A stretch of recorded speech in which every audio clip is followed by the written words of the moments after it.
I want to just touch on here quickly different perspectives, different lenses which in to view and experience text or life, whatever it may be.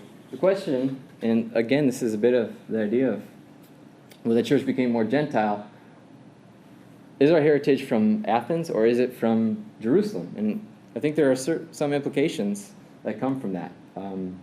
Do we find our heritage in Greek thought and thinking and its culture, or Jewish thought and culture? And just want to quickly, briefly go over the differences between the two. And quote from Heschel, again, vital for the church to decide whether to look for its roots in Judaism and consider itself an extension of Judaism, or to look for its roots in pagan Hellenism and consider itself as an antithesis to Judaism. So thought. Man-centered versus God-centered. Man-centered, that being of the Hellenistic movement, of the Greek movement, of the great philosophers that we're familiar with. That's the idea that we look inward to find ultimate truth. That humans are the source of ultimate beauty, of ultimate knowledge, of ultimate goodness, that our hope is in man. We see this today, we call it humanism, but that's a widespread perspective. The other is God-centered, that of the Jewish culture and perspective.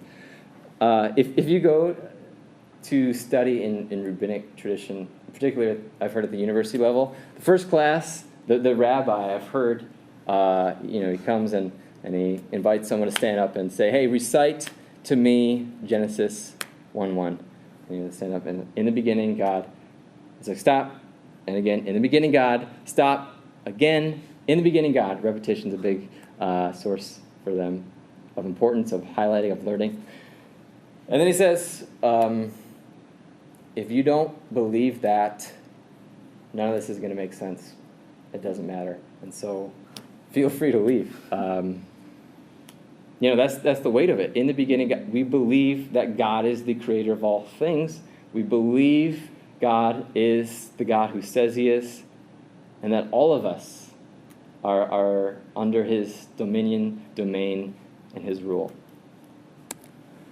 Mind versus heart. That beginning quote by Akiba kind of touches on this, but the seat of man is the mind in the Greek, more so the heart for the Jewish. In terms of logic, the way we think, Greek is linear. Presuppositions, point A goes to B, goes to C, very clean, very, forward one to the other. In Hebrew tradition, the logic is more, we call block logic. So, hey, A, great, that's true, that's a good thing. Over here, B, separate, great, that's true, that's a thing.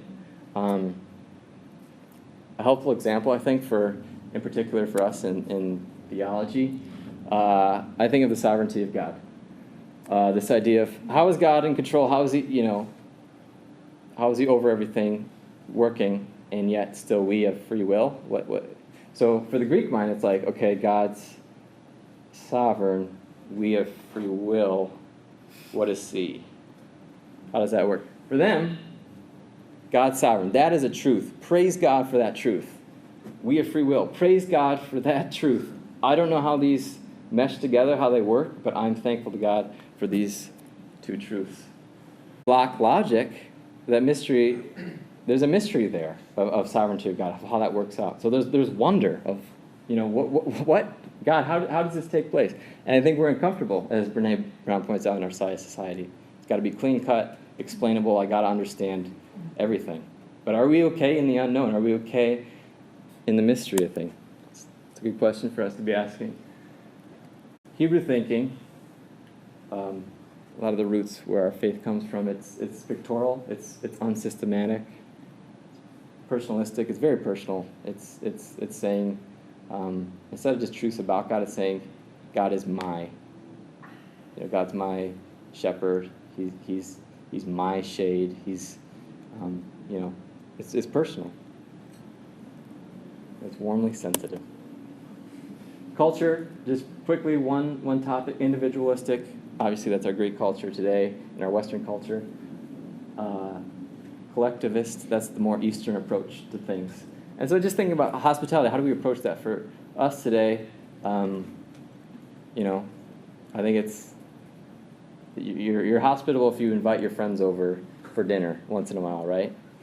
For them, it's hey, I'm on a journey, I'm going, hey, I don't know you, I'm going to walk in your house, knowing that these people are going to be so welcoming and bring you in and say, hey, you know what, I'm going to make you this incredible meal, let's sit, let's talk, like, you can sleep here, in the morning I'm going to give you more food for the road.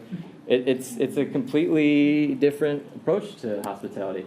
And so hopefully that explains a bit of Jesus' words when he's giving instructions to his disciples. In that culture, hospitality is huge. Go on the road, find a house that's going to take care of you and let you in. To sum it all up, the big questions of life in our Western: what is the meaning of life? How did we get here? That's what we ask. That's what's most important to us. Eastern is, what is the purpose of life? Why are we here? I know God's put us here. Why? What is my function? What do I do now with my life that God has put us here? As opposed to, how did the material that I'm made of, how did that come to be who I am today?